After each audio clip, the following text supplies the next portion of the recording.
Actually, I'm interested in all the Middle East stuff you've done. I'm interested in all the Middle East. Thanks, everyone. Hello. No. Welcome to Tortoise. I'm going to remember to say my name. It's Giles Whittell. I'm an editor here. Thank you all very much for coming. It's good to see so many people here to talk about this subject. It suggests to me, if nothing else, that 2019 as the year of exploding awareness of climate wasn't a passing fad. Of course, those of you who are here would know that, you're evidence of it, but it's somehow reassuring to me that the question, how can the world produce more energy and less carbon? There may be people here who argue with it. I would draw your attention to the word how, though. There's the should we. I hope that we can sort of get beyond the should to the how in the course of the conversation, and indeed in the course of similar conversations that we'll be having over the course of the year. First, briefly, who's been to a ThinkIn before? It's a bit like Parkrun. Okay. For those of you who haven't, these are modeled, and I recognize it's only a few, on newspaper editorial conferences. Why? The point is to ensure that everybody gets a chance, who wants to be heard, gets a chance to be heard, and that we end up a little wiser at the end. We have a no questions rule, but that doesn't mean don't raise your hand and say what's on your mind. On the contrary, it means do. It means tell us what you think rather than ask us what we think. We get to many more views like that. But back to the question. It is the climate change issue is persuading individuals to change the way they live. It is a defining issue, as I think we'll discuss, for many large organizations. It is driving policy for governments. And as we learned today, this week, from someone with a cool $7 trillion under management, it is going to transform the world of finance and quicker than we know. Now, I want to go first to Kingsmill Bond on that, who, I don't want to make you blush, but was a pioneer in writing about divestment from fossil fuels in an accessible way. Certainly it was the first big piece that I read, which made me think change is happening. It's happening now, whether people like it or not. Kingsmill, you indicated that you had a problem actually with the premise of the question. Do you want to start there and say why? Sure. Well, I mean, first of all, I should. The excellent piece you read, I suspect, was probably written by Mark Campanale, who founded Carbon Tracker, not myself. So I've only joined a couple of years ago, and I defer to him on this. But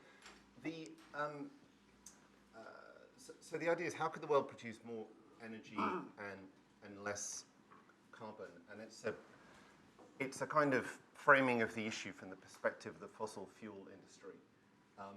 And I would suggest that they're the wrong people to ask about the future, in the same way that AT&T were the wrong people to ask about mobile phones in 1980, or Western Union about the phone itself in 1880. You need to be talking to the innovators, to the entrepreneurs, to the new companies, and the people doing all of the new stuff. And they don't ask this type of question, quite frankly. But can I also say, since I have the floor very briefly, yep. I mean, the answer is, I think, pretty clear to the question. First of all, with extreme difficulty in the face of massive resistance from incumbents is the answer. But the how is a combination of efficiency, you decarbonize electricity, you electrify what you can, and then you use hydrogen for the rest. And you do this in stages. So I don't think there's too much debate, actually, about, well, there's clearly there's a debate since we're all here, but the how of how we get through this whole process is pretty clear. That's how you do it. Well, that's concise. Thank you. By the way, I should have mentioned earlier, the yellow stripe is a clock following the progress of a tortoise. When it gets to the end of the line, we're done, and I will try to sum up. The other thing is we're recording this for and filming it for a podcast. Well, the filming is not for the podcast, but the recording is. And for audio reasons, those of you who say particularly compelling things, we're going to try and collar you if you have time afterwards, and we might ask you to say the same sort of thing in the green room where the audio quality is better. So don't be surprised if you get a hand on your shoulder. That being said, Gardner Hill, repeat for me the actual job description because it's very interesting. Right, okay. Yes, so my job, I'm called Vice President Carbon Management. And my role At BP. At BP. And it's a relatively new role. It's a new role. I'm the first person to have that role in BP, and I've been in the role now for about 16 months. Yeah. Right. And I'm responsible for helping BP think about the energy transition and the strategy for how we will make that transition. And so there are I think two important dimensions to that. One is how do we advance the low carbon? And BP announced a whole program on that last year because we want to be forward-leaning and we want to really support governments and customers and society move to low carbon and deliver the Paris goals. But at the same time, we need to transform BP. So BP will have its own energy transition. And we will change from the company we've been to a very different company that I think will thrive and help drive that low carbon future, the Paris goals, and net zero. Okay. Let me just come back to the premise of the question. How can we deliver more energy for less carbon? Is it still BP's overarching position? And I'm not asking you so much as a representative of BP as of the industry, that net global energy demand is going up. And that's your starting point.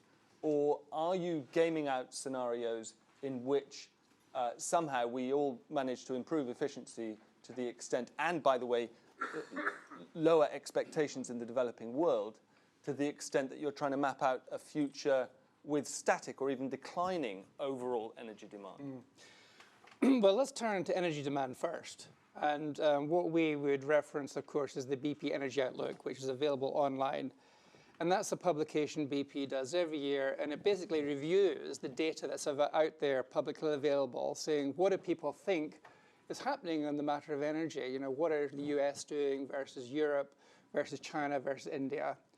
And it's very clear from all the stuff you can actually read online or from the library or wherever, that countries like Japan, China rather, India, and increasingly Africa are developing. They are growing their economies. China has been the sort of powerhouse of the world for the last 5 or 10 years with having 10 and 12% year-on-year GDP growth. This year it may be down about 5 or 6. But that is powering the development of China. That is actually helping power the development of the world. India will be behind that. I mean, we have people in India who don't have any access to energy. We have people in Africa who are still burning and cooking with dung and with wood that's affecting their health, that's literally killing them. These people need reliable energy to improve their health and their economic development, and we shouldn't deny them all that. That's what's fueling energy growth, and rightly too. But how do we do that in a way that's, I think, much more responsible and lower carbon? In parallel, we need to be looking at the developed countries, the developed world, China, you know, the UK, Europe, the US. How do they become more efficient? So reduce the amount of energy they're using, and the energy they use should be or needs to be low carbon. And so you've got this dual dimension going on. The developed world really needs to invest in low carbon, and it is to a large extent with renewables. And the developing world needs to develop. We need to lift people out of poverty, improve their health and their economic well-being. That's the tension. And so the solutions will be different, won't they? Because when you go to India, they are very, very poor. They can't afford electric cars. They can't afford all the technology we have here. And what they have is coal.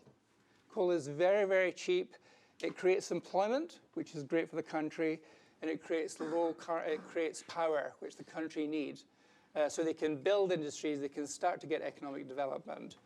How do we help them actually leapfrog coal and move to something that's lower carbon like gas, or bring in renewables in a way that they can economically afford that?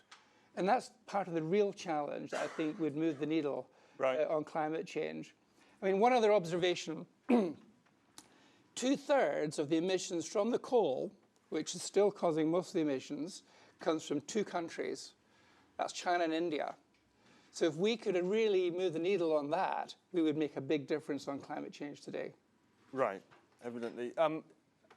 Gleda, you've done a lot of work on the international picture, looking at national governments as well as big organizations like BP. I want to come to you in a second. Barney, can we have that slide that we're so proud of with the dotted line across the bottom?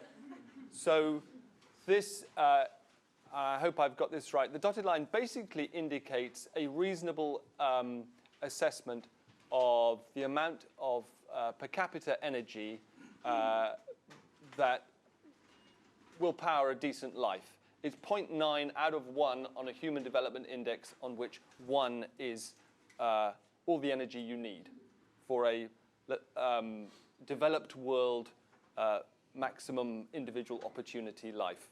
Those are my words. I hope they're broadly right. But what it shows is there's a minority of rich countries that can clearly manage on a much lower per capita energy consumption, and then there are a lot of developing countries which do need access to more energy. Gleda, just back to basics. Are you happy with the premise of the discussion? How can we deliver more energy with fewer emissions? Or do we need to rephrase the beginning of that? I think we need to rephrase it. I also agree that it's the wrong question to begin with. If we look at this graph, for instance, it appears to show that Norway is using way too much energy, and some of the others, have far too little. However, we have to look at, how the energy is produced. For instance, in Norway, they use a lot of hydropower. So, how do you count that as a good thing, or a bad thing? But it's very different to Kuwait. So the second highest energy use per capita is Kuwait. Now, Kuwait uses a huge amount of oil and gas that it produces itself. But you think of it as a hydrocarbons exporting country, but it even has to import LNG because it is so inefficient in the way that it uses that energy, and has huge problems with domestic pollution and inefficiency. So 2 very different countries, both showing high per capita energy use. So I think we have to change the way that we look at energy and move much more towards a view of energy services, or a view of just what we need, in terms of light, heat, power, mobility, which we can get in different ways. It doesn't have to be through fuel supply, and I think that's the way that the world is moving, away from a fuel supply focus and towards an infrastructure-based one. You have, for instance, your house. Now you can build a house that is passive, that even, or produces as much energy as it uses, and that definitely can play a huge role in supplying some of those needs. So when you move on to looking at the less developed countries that as Gardiner said, desperately need more energy, or how we traditionally thought of energy, because they need to cook, they need to gain energy to light their homes and to read, to have medical services, as we know, absolutely. But the technology and the costs of that technology are changing at such a rate that we are able now to think about a leapfrog, so they don't have to go through the same heavy, high carbon industrial processes that we have in the UK, in the US, in China. In fact, even Chinese leaders will say, don't do it the way that we did it. So I think there's a lot of possibility out there, obviously a lot of complexity in getting there too. Thank you. I'm fascinated by future supply in developing countries. I think we all are, especially if somehow we can do that leapfrog. But I want to stay with demand for a minute, and Steve Pye from UCL has done a lot of work on that. But before we come to you, Steve, another show of hands, please. Who has changed what they eat or how they travel because of climate? Okay, for most of you, is that diet or flygskam? Anyone know? Do we know what? Yeah? Fly show. For you, have you stopped flying? Fly once a year now, which is quite a reduction. And carbon offset when I do. And that's net work and pleasure? Yes. Does that mean you've had to have difficult conversations with your employer? No, I left my job at BP.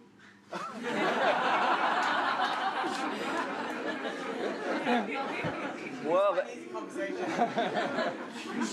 thereby we'll nobble you afterwards for the podcast.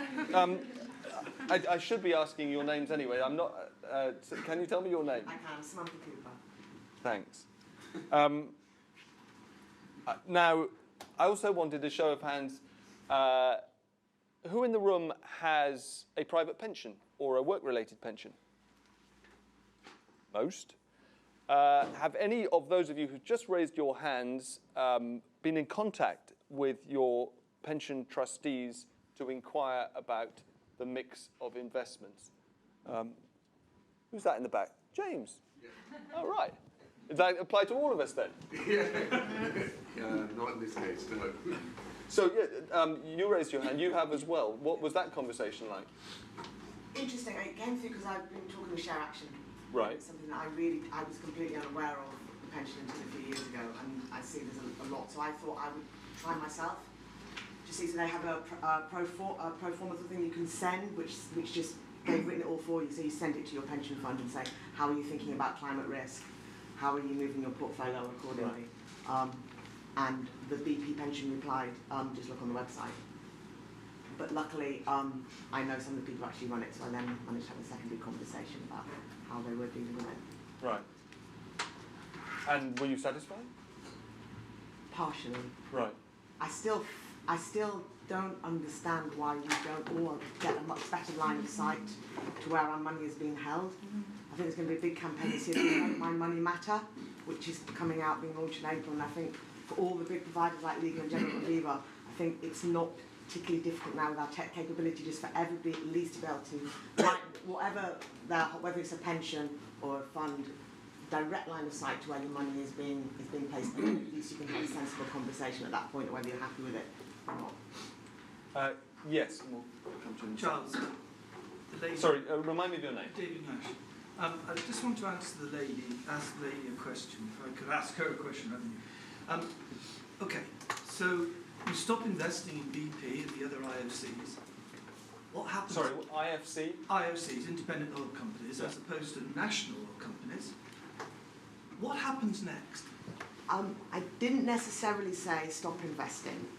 I think the first piece is to really understand where your money is and which companies you own. And I think the first line, and this is more for big institutional investors, is dialogue and engagement, and trying to use all the people that own a certain part of a company and all the people that might own a certain, let's just use BP as an example, to say, we're using our voice and this is how we want you to move on the low carbon transition.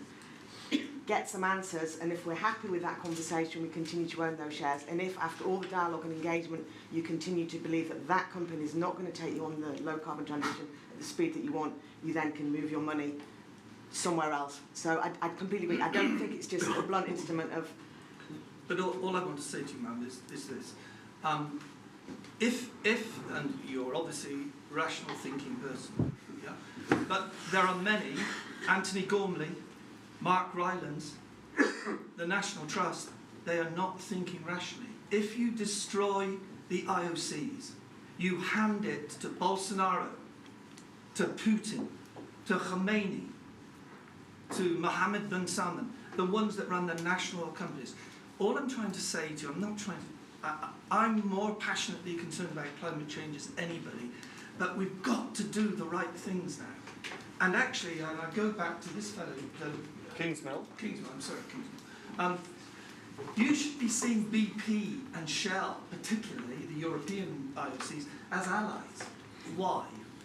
Because there's only one organisation in the world that has done major projects that can help us in our climate change aims as an Extinction Rebellion advocate. Yeah. And that is the IOCs. Get them behind you. Don't reject them. If you go to Putin's Russia, or if you go particularly Khomeini's Iran, they won't have a dialogue with you. Some of them, they'll cut your hands off. It's really vicious. They don't care. Look at Putin's statement last week about the climate change. Great opportunity to open up northern Russia. These are the scary people. And I'm saying, I question BP, absolutely, I question Shell. But let's be sensible. Gas has a lower footprint, a far lower footprint than coal and oil. Okay, we've raced ahead to somewhere that I want to come back to. But first, Steve, you've done a lot of work on the demand side, and forgive me for boiling it down to this, but are we inclined to focus too much too quickly on renewables and boosting energy supply from friendlier sources, and inclined to think too little about cutting demand, but domestically and internationally? Yeah, I mean, I think so. There's a huge amount of, I work in the sort of world of scenarios, and there's a huge amount of scenarios out there projecting global energy systems and supply going forward out to 2050 and beyond, see how we can reach climate goals. There's very few, most project out at a 1 or 2% economic growth, and this is how we traditionally meet that demand going forward. Very few look at how we actually... 2% average global. Yeah, average global demand, and that translates to a growing, ever-growing energy demand.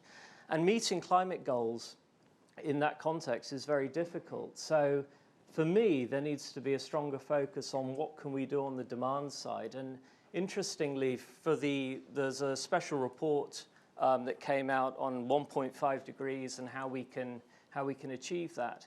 Most of the scenarios projected ever-increasing growth. There's one scenario that actually showed a 40% decline in overall global energy demand in 2050. Looking at a whole range of options that most modeling teams and analysts don't address, which is, you know, how we use energy ourselves, what we do in terms of our behavior, what can be done in terms of industrial material efficiency, dematerialization, how the digital economy plays into this, and what effect that might have as well. Are those all, sorry to interrupt, yeah. Are those all factors that in this extraordinary scenario where you get a 40% reduction? I mean, how on earth do you do that? Because you not only have economic growth, growing energy demand in most scenarios, but also growing population. No, absolutely. But I think there is just such a lot of unexplored potential in terms of how, for example, taking mobility as an example, how do we do mobility differently in urban spaces in terms of car ownership, shared mobility, how we do work, how do we change how we use mobility, what is the purpose for mobility in the future? And it's interesting that so many scenarios don't really tackle that space. They think of how do we live today and project that forward, and then how do we meet that? And just to finish, we then get into this huge area of negative emissions, which maybe we'll come to, which is really the solution to this kind of business as normal growth in terms of energy demand. We need that because of the way we project how we use energy going forward. So I think there's a huge amount of space that we can look at that we don't typically look at in our analysis, and we're trying to replicate that global analysis for the UK under this Centre for Research on Energy Demand, which is CREDS, which is a consortium of UK universities looking at this. So, yeah, a lot of space to explore. Okay, you've just pricked my conscience because, plug here, we've spent this week at Tortoise on our app publishing a series of stories about trees, not as cuddly green things, but as a climate change solution and specifically a negative, an alternative to costly metal negative emissions machinery. And it's all premised on the idea that it actually was raised at an Energy ThinkIn last year, that even if we get to net zero by the middle of the century, as most governments now want us to do, there's still much too much carbon hanging around the atmosphere. We've got to find a way to get it out or get back to something close to pre-industrial levels, and trees would be a great way of doing that. Thought of like that, aren't negative emissions okay? I think so. I mean, clearly we will need to, there are some hard to mitigate sectors out there, which will be very difficult to reduce emissions from. So there is this idea that we will need some kind of offset, whether that be some kind of carbon dioxide removal technology, whether that's trees or whether that's BECCS, which is bioenergy with carbon capture and storage, or more sort of crazy ideas like direct air capture and so forth. The question is, are we using those technologies and those options to target those things we really can't deal with, or are we using them at huge scale to get us out of the problem that we're building for ourselves? And I think that's where the problem lies, is that in many of the scenario analysis, the extent of these options is just absolutely huge. I mean, we're in most of the IPCC scenarios, you know, we say we have between 500 and 1,000 gigatons or billion tons of CO2 to play with in terms of a carbon budget. We're using these kind of carbon dioxide removal technologies to actually double our given carbon budget. So they really are kind of, we're thinking of them as a get out of jail card, which is quite worrying, and I don't think is a very robust way of planning for the future. Okay, thanks a lot. Anybody in the room comfortable with the idea of going on increasing the amount of energy we use so long as we do a better job of separating out the carbon, burying it underground, or just ensuring that it's all renewable? Yes. Sorry, what's your name? Kurt Hazelwimmer. Sorry? Kurt Hazelwimmer. Thanks. You've not made any distinction between primary energy and secondary energy. So primary energy is the number that you'd come up with if you calculated all the barrels of oil and burnt them all. And secondary energy is what you would effectively get out of that if you put that into a power station and turned it into electricity. So you can't just talk about energy as if it's all one thing. You've actually got to be very clear about the distinction between primary and secondary energy, because we could replace 100 gigawatt hours of primary energy, oil, we could replace that with maybe 40 gigawatt hours of renewable PV. And you can use that PV much more effectively in electric vehicles than you can in an internal combustion engine. So you're up by a factor of 2.5 roughly there. So it's quite possible, if you were to decarbonise all transportation overnight, you could quite easily have 2050 with much less overall energy consumption. At the moment, we're being incredibly inefficient in the way that we use our energy. And secondly, I noticed that the name of the thing is, how can we produce less carbon? Carbon is not the issue. The issue is greenhouse gases.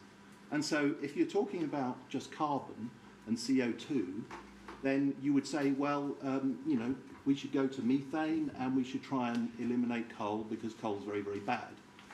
Admittedly, but methane is also very, very bad. Mm-hmm. You know, and it's greenhouse gases that we need to get down, not the carbon. An extra 100 ppm of CO2 in the atmosphere isn't going to kill us. It may even make a few trees grow slightly faster. But it's what it has, it's the effect it has on the climate that's the issue. And so you need to really not be sidetracked and not to think that methane is the way out. No, I stay awake at night worrying about melting permafrost. The only, and this is a technical question, anybody can answer it, I'd be most grateful. The only glimmer of hope there is that methane hangs around less long in the atmosphere than carbon, than CO2, is that correct? But it's a stronger climate force, so over 80 times as strong. Right. But yes. It's much more potent. It may hang around for a shorter period of time, but I think even after something like 30 years, you've still got 40% of it hanging around.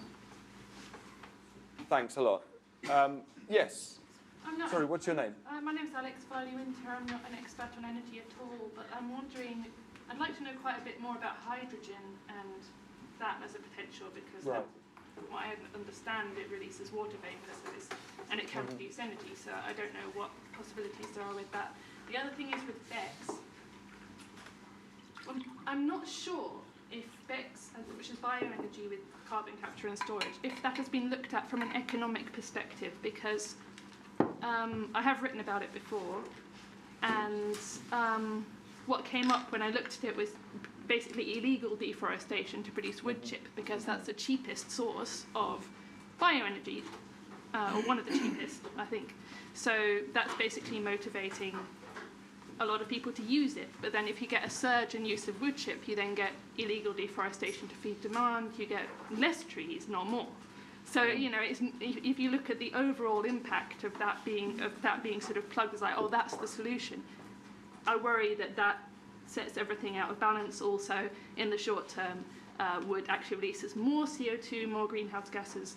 So it's, I feel like it is a false, I mean, if you can capture all the carbon, then yes, but I think compared to coal, I don't think they're really any better than one another. I think it's just giving a different name to something. Okay. I think it's a really good point. I'll just chip in. I think we've got to have a full-scale think, because hydrogen, for instance, you've got to work the energy in and the energy out. You've got to do your calculations absolutely correct, because sometimes I was involved with developing washing machines that ran on hydrogen. We ended up finding it required more energy than the energy we produced. So this is, I think, coming back to this, let's do full-scale checks every time we think about an alternative. It's really important. Sure, understood. Yes, this is a question in disguise. It was a very good one. Kingsmill, can we come to you in a bit on hydrogen, since you mentioned it? But yes, Gardner, on BECCS, or if you want to talk about something else, please do. But am I right in thinking that a scenario that BP and other oil majors seriously contemplate is one in which they justify continued large-scale production of oil and gas on the basis that there is a rapid uptick in CCS, so burying carbon. Let's leave the B out of it for the moment, even though to this point it's just been not cost-effective. There hasn't been an economic case for burying carbon. So that's where I was going to go, in fact. And this lady was the first person to mention economics. And that lies at the heart, actually, of the challenge. So it's absolutely clear in my mind that we have all the technologies we need to solve the problem. We know what all the tools in the toolbox are. We've heard many of them today. It could be CCS. Methane may have a role in part of that journey. Hydrogen, clearly renewables are a key part. We know what the solution, the technologies are, but why aren't they being implemented? Because the economics aren't working. So a great example is electric vehicles. So why do we have more electric vehicles on the road in the UK? Now, you could say because I have range anxiety or I can't charge it, or you might say, well, actually it costs more. Unless that government subsidy is in place, I'm not going to buy it. And what we see very clearly in every country for EVs is when the subsidy is in place, the uptake goes up. When the subsidy drops, nobody wants to buy EVs anymore. Now, China has said they want to be the leader in the world of electric vehicles. They've got subsidies in place. We have the biggest ride-hailing company in the world, Didi, in China, who are going electric, and BP are partnering with Didi to install electric charging for these electric vehicles. So we are jumping into China, installing fast charging to support the development of the largest ride-hailing company in the world to go electric. You need to get that balance. There needs to be economics that go with the technology. So hydrogen is very possibly a great technology to reduce the emissions from the provision of heat. But again, it comes down to economics, because companies may have another source of energy which is cheaper. And why would they go to a more expensive one? Because when they pass that cost through to the consumer, it doesn't cost anymore. So let me give you an example of that. You can have two cars sitting in the forecourt of a garage. Let's never mind if they could be electric or they could be gasoline engines. You can have one made with zero carbon emission steel, and you can have one made today with normal steel. What do you think the difference in cost would be to the consumer? No idea. Exactly. It's actually between 500 and 800 pounds. Now, if you wanted alloy wheels in your car, it's going to cost a lot more than that. Or if you want to change the paint to metallic paint, it actually costs more than that. So why isn't that offer available and the consumer saying, actually, I want the car that's made with zero emission steel? Let me finally go to BECCS. My own view is, certainly, and BP's view is, we are not producing fossil fuels on the hope that CCS turns up. Okay. CCS, we think, is an important technology. So to provide that pathway in the transition to zero emissions or carbon neutrality, we think there's an important role for CCS to help reduce emissions and help with that transition. It may be needed, who knows, for BECCS. If the world continues to not get into action, we're not on a curve that's doing that. We're on a curve that's going along. In fact, it's increasing. And then we have to take very urgent action to reduce emissions. And you may get into these reduction technologies like BECCS or direct air capture. They become, I think, emergency type technologies. And there is a worry that people are saying, well, we've got these in our back pocket and we'll use these if we need to. I think that's dangerous. I think we need to get into early action.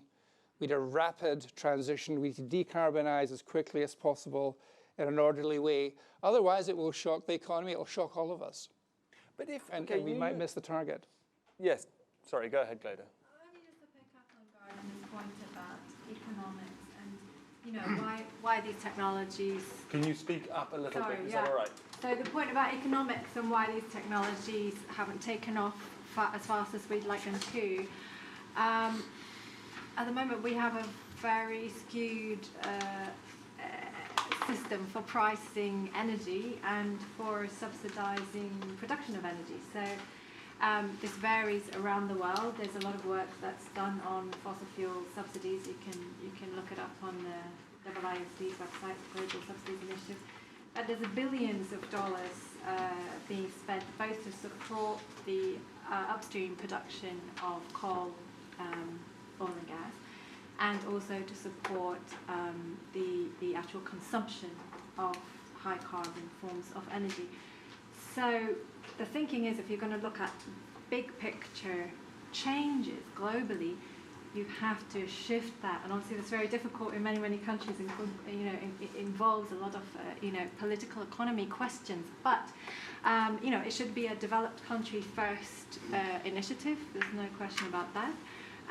To shift away from supporting high carbon sectors towards towards accounting for externalities, so the bad things that are produced when we talk about energy, and towards supporting the things that we want to see, including infrastructure for things like electric vehicles and other forms of mobility. So that shift has to happen in some way. I just wanted to point that out. Just before we move on, I'm really interested in this project in China. You're able to do fast charging all over China only as a result of their subsidies, is that right?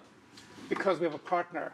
So it's matching that demand and supply side, isn't it? So because we're able to partner with Didi, who are say we are going to create the demand, right, we're able to put it in the charging. But we're doing that in the UK too. So BP is installing fast charging on our forecourts. We've got them in London. We're planning to install 400 between now and 2021. And we're also now installing ultra-fast charging. So there is an increase in, I mean, infrastructure is a really important point. You need to create the infrastructure for some of these new low carbon technologies. And it's a bit chicken and egg. So clearly it wouldn't be economic to suddenly say, well, we'll just put fast charging points in every location that we have if nobody's going to use them. So it's getting that tension right between creating the demand and providing the supply. And sometimes we don't do a very good job of that. And that's part of probably the energy policy too, isn't it? Thank you. Yes, in just a second. Kingsmill. Well, I just wanted to come back to the question and maybe, because I think we've gone down a series of rabbit holes and bizarre technologies, CCS, which suit BP but don't necessarily suit the planet. And I do think we need to, I want to inject a little bit of hope into the conversation, a lot more hope into the conversation. It's been said that these renewable energy technologies are expensive. That used to be true, but it's just not true anymore. So if you look at Bloomberg New Energy Finance, their very detailed analysis will show you that in 2/3 of the countries around the world today, it's cheaper to get electricity from solar and wind than it is from fossil fuels. So we've had a spectacular fall in costs, and there's also this sort of subcurrent that we're not seeing growth. Actually, we're seeing spectacular growth. So solar installations have been doubling every 2 years for 20 years. Last year was about 105, this year's going to be 140, roughly. So there's a huge amount of growth that's happening in these new energy technologies. They're on learning curves whereby their costs fall by about 20% for every doubling in capacity. And then just to pick up on Gleda's point about, which I think is absolutely the key point, the emerging market leapfrog.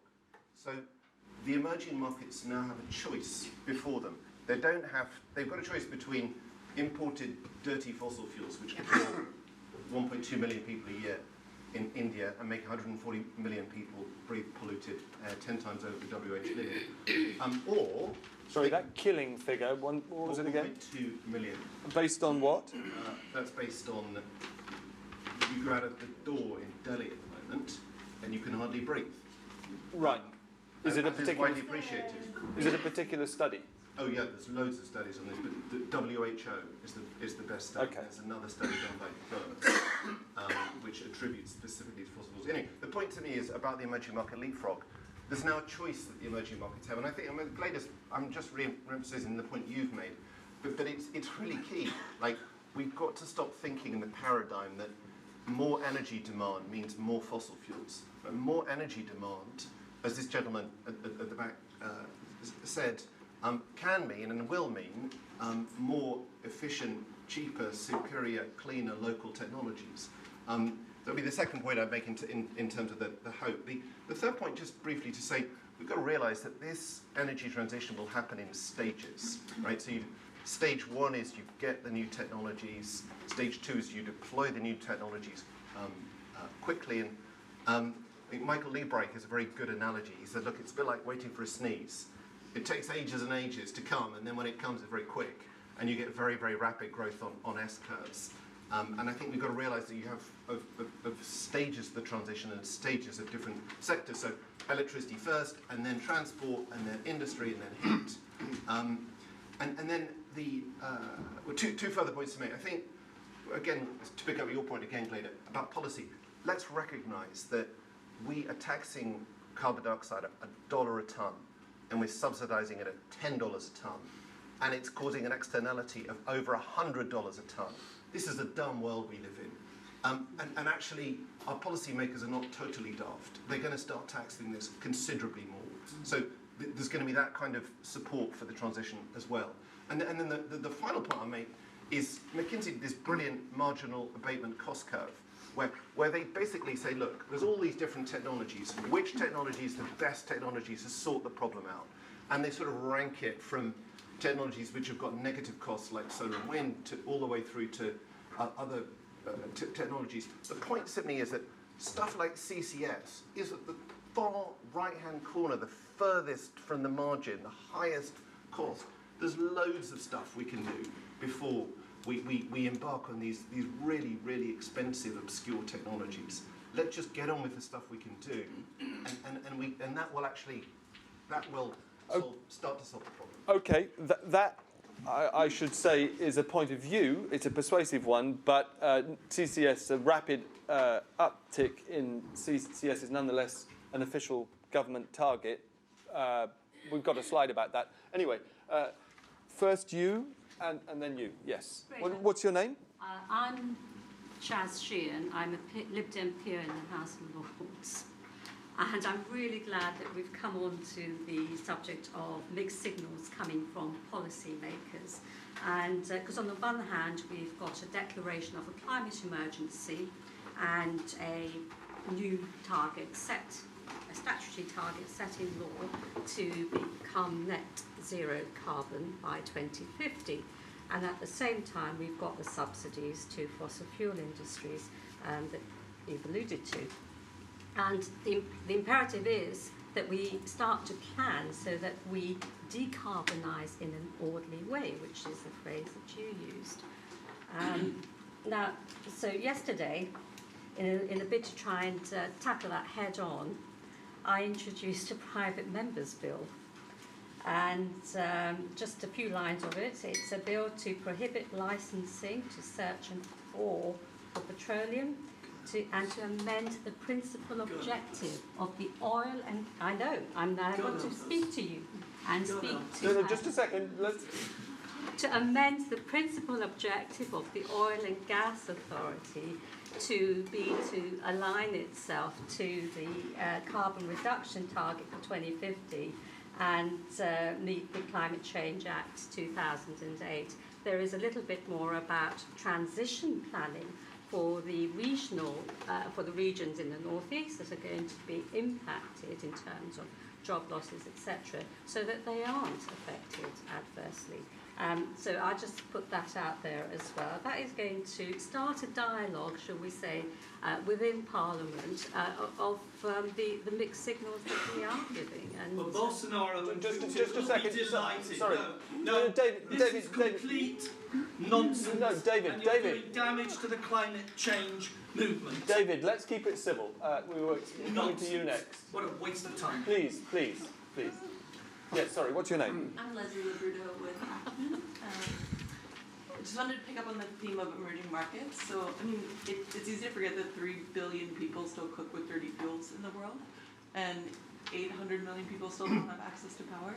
And it's just, there is an off-grid market, and it is emerging, and there are technologies that are $4. A $4 lantern can replace a kerosene bottle, and those kerosene bottles that are in houses are everywhere. I mean, if you travel in India and in Africa, a $4 lantern, solar lantern, can now replace a kerosene bottle. So I think we're seeing it. No one's ever heard of the $100 million company called D-Light that sells over 2 million solar products a year in emerging markets on a pay-as-you-go basis. And if more attention is paid to alternative off-grid solutions, I think that leapfrog is more likely. And Shell New Energies is getting involved in that sector, and they just made a $25 million investment in a leading off-grid company. So, this is a market that I think the leapfrog can happen, but we do need to see more political will on subsidies, because the hardest to reach customers will require subsidies to reach.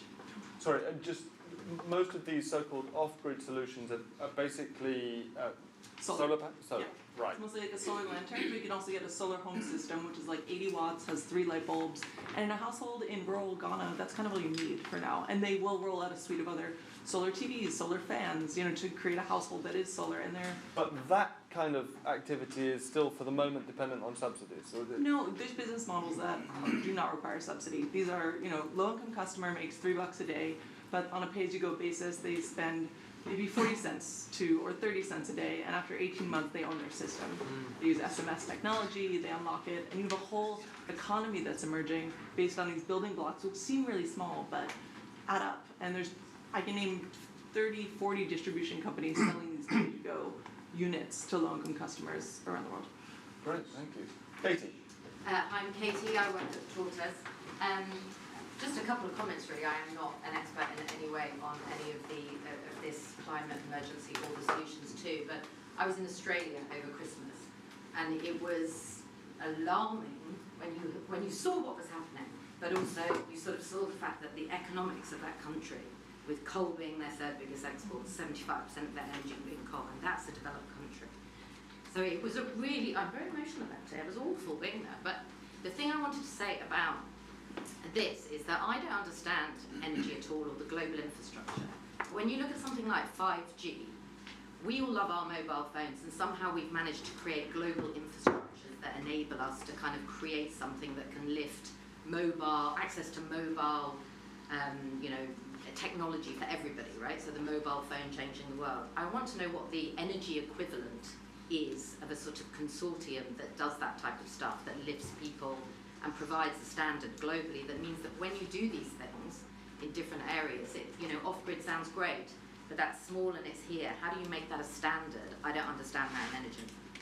Thanks. We'll come back to you in a second. But yes, gentleman over here, what's your name? My name's Ed.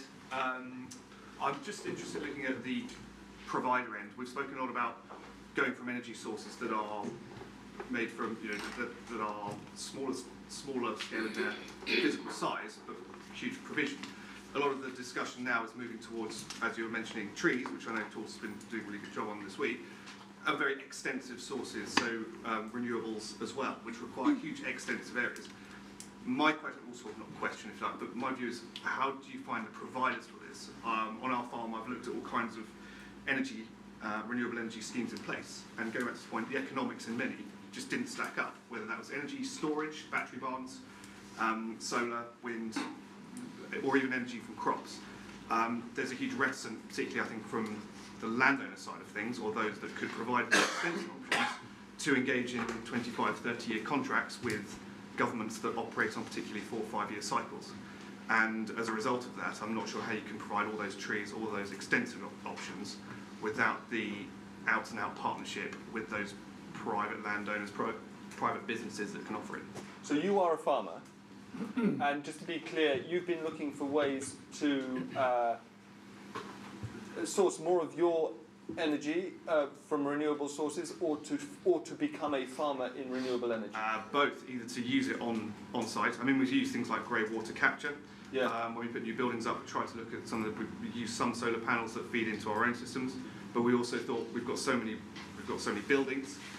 We've got excellent sites near to the grid for battery barns, as they were called, but the economics didn't stack up to sell back to the grid. What about have you covered any of your fields with panels? No, because I believe they should be there to produce food. You believe? This is a question of belief.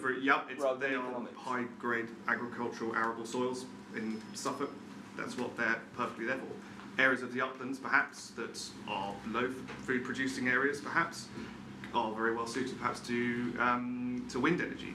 Okay. But I mean, there's a major discussion within the agricultural community, and if I went and spoke to others, I would be absolutely lambasted for putting, for even suggesting that at all. But certainly, in high-grade soils where we can produce, cereal crops, whatever it might be, covering it in solar panels is anathema to many. And okay, but I'm still interested.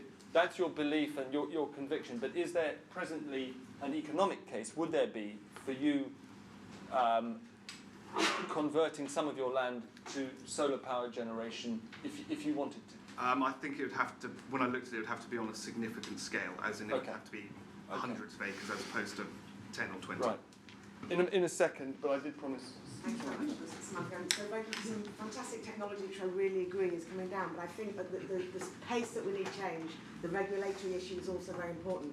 I know there's some work saying we've got the IPCC, which is a brilliant board of scientists, but then we say the UK says I'm going to be net zero by 2050, but what is actually the global mechanism for ensuring that the financial flows are steered into the changes that are also needed from a regulatory basis? Because I think one quick answer to how to deliver more energy for less carbon could be an efficiently pricing global emissions market, or a carbon market, but I understand it's more than carbon. And I know COP25 failed to deliver that, but I think COP26 could be an amazing opportunity in Glasgow to actually get some weight behind, if we can get these externalities and the carbon properly priced in, then not only with the falling cost of these technologies, it will actually shift the markets, because we still are seeing an awful lot of profit being made from high carbon intensive, and the sooner we can change that. So Aviva and Steve Waygood there is pushing this initiative for a financial panel to be agreed alongside the climate panel at COP. So I may be asking some of you to try and get behind that as an initiative. Thank you. we barely talked about the fact that financial markets are moving already, but I want to come to that in a second. But John. Yeah, I wanted to pick up on the financial piece too, actually. And I think what is critical is that we need new business models. I think you identified the issue that you can put batteries in place, but unless you have a business model that really links up the whole supply chain, and you have the customer for that that's willing to pay, then the whole thing doesn't work. So I think business models are important along a value chain that really creates a sustainable, investable proposition and will attract finance. And I think we do need to sort out these externalities. And BP's been advocating for a price on carbon for longer than I can remember. And it does seem crazy that we're able to emit CO2 into the atmosphere that we know is damaging all of us, and there's no price on that. And so a price on carbon would be a hugely important step to take to start to address some of these issues and help us on that transition. Going back to business models, I mean, one area where we've made, I think, good progress is in solar. You know, and BP's been in renewable energy probably longer than most IOCs. We're the biggest renewable energy company of all the IOCs. We have a company called Lightsource BP. It's the biggest solar development company in Europe. And it's active from the US all the way through to China and India. That's where we can join up business models and we can make the investment to install solar on rooftops. We're installing it on fields. We're installing it on the ocean, on lakes, on rivers. Well, maybe not rivers, but certainly lakes and lochs. But joining up business models that enable these investments to be made to actually supply zero emissions power. So I think solar is a hugely important technology. We've heard it's great for distributed systems. It's great for integrating into large, decarboning large power systems. And it's a technology that we're pushing as hard as we can. Kingsmill, very briefly, why is BP doomed anyway? Well, actually, we're not here to bash BP. No. Let's just talk about. With all due respect, I mean, good luck to BP. I hope they succeed, and I think BP can be a very significant part, as you say, the transition. I guess the point that we would tend to make is that of the roughly $300 billion a year that's being spent on new energy provision, the current oil system is spending about 10, right? So the point simply is, there's loads of other people doing this. And it's always the same with any new transition. It's like the incumbents will always struggle. That's the absolutely deeply appreciated rule of thumb, Schumpeter and everybody else. Incumbents struggle. So when I hope BP makes it, Shell makes it, they all make it through to the other side. It's going to be tough.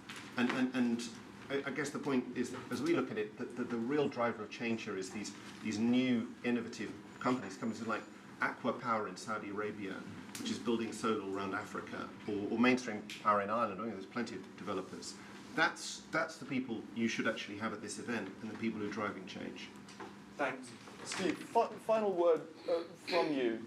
If we, for the sake of argument, disallowed negative emissions technologies, and you were tasked with saving the planet and halting climate change by controlling energy demand alone, would that bring you out in a cold sweat, or would you think, good, that's the right approach?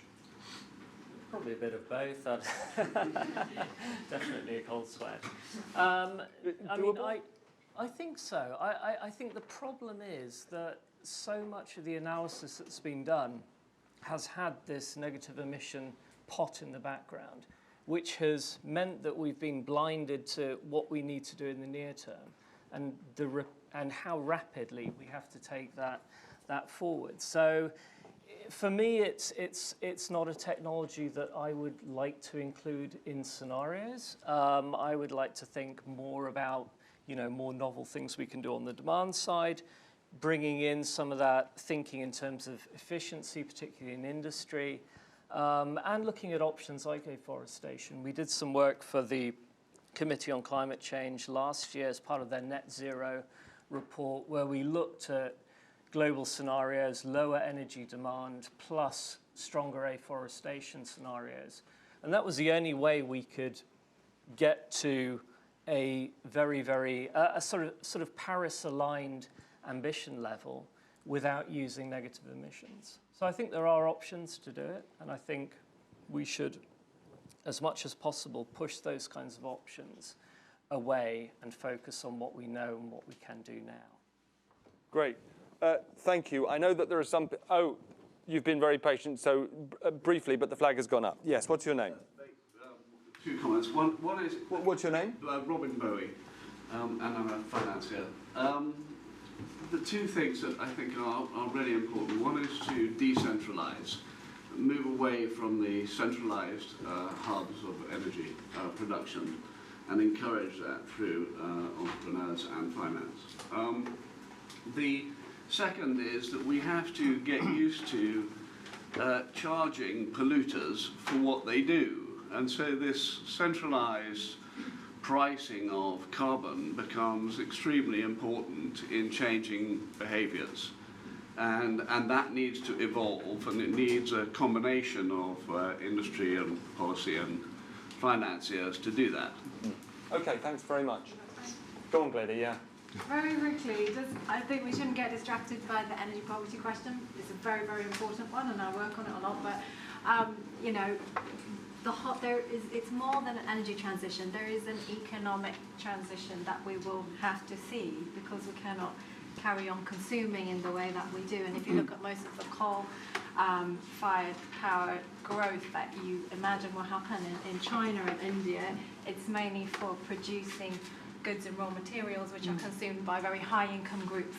So shifting that will change the whole way that economics works in the world, and that will be, you know, where businesses like BP and others will have to, you know, respond to that. Right, thank you. Well, the flag's gone up.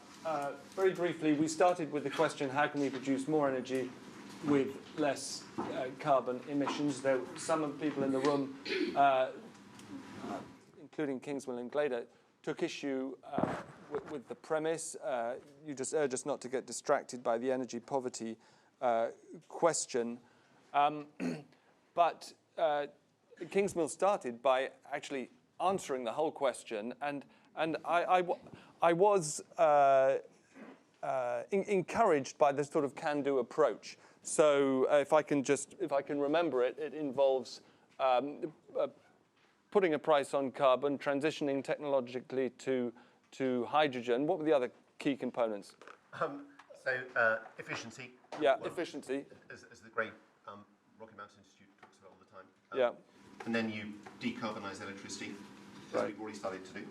And then you electrify what you can, so cars, for example, and parts of industry. And then the bits which are really hard to reach, well, first of all, we don't have to solve them now, but it's probably hydrogen, but it might be something else, you know. Right. So it's really the first time in one of these discussions that we've had somebody articulate so quickly a way out of this mess, and that broadly is encouraging. But I think it also, as somebody who first came across the idea of the hydrogen economy in a book by Jeremy Rifkin about 20 years ago, which now seems fantastical in its optimism, I think even with Kingsmill's love of data and grasp of it, we have to be realistic.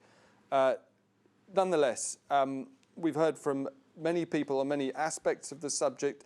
Glader pointed out that those two big bars on the left of the bar chart represented Norway, where all the power comes from hydro, and Kuwait, which actually imports LNG because it's so inefficient, which was pointed to the overwhelming importance of the efficiency argument generally as a starting point. Samantha came right out of her particular closet and revealed that she's left BP and, yes, has looked at her pension. The reason I asked that question, by the way, was that I think it's still the case that 1 in every 12 pounds invested in private pensions in this country is invested in BP. So we all have a stake in an orderly BP transition to whatever the future is. David, thank you for your contributions. I didn't mean to get into a shouting match with you. Let's have you in the green room after this. But I was really interested by your point about the risks of destroying the IOCs, the idea that we do that at our peril because the alternative is not no IOCs, its dependence on Putin and MBS. I do understand that. By the same token, fascinating to hear, Chaz, about your private members bill. Good luck with that, and I'd love to know more about it. Kurt reminded us of the key distinction between primary and secondary energy, and I wasn't aware of the killer stat that if we replaced 100 gigawatt hours of oil, that would the solar equivalent would be 40 gigawatt hours from PV. Did I understand that right? So less. And that is a function of efficiency, and then there's on top of that, like gravy, there's the declining unit cost. It's a function of the second law of thermodynamics. Oh, right. You cannot get out of it, and that's what makes power stations inefficient, where they turn heat into electricity. Right. I think with our GCSEs we can handle that. I could go on, and I will go on in the podcast and in the readout that we produce as a result of this, but I know that everybody's got jobs to go to. Thank you all very much for coming in. Thank you, Kingsmill, Glader, Gardner, and Steve. And keep an eye on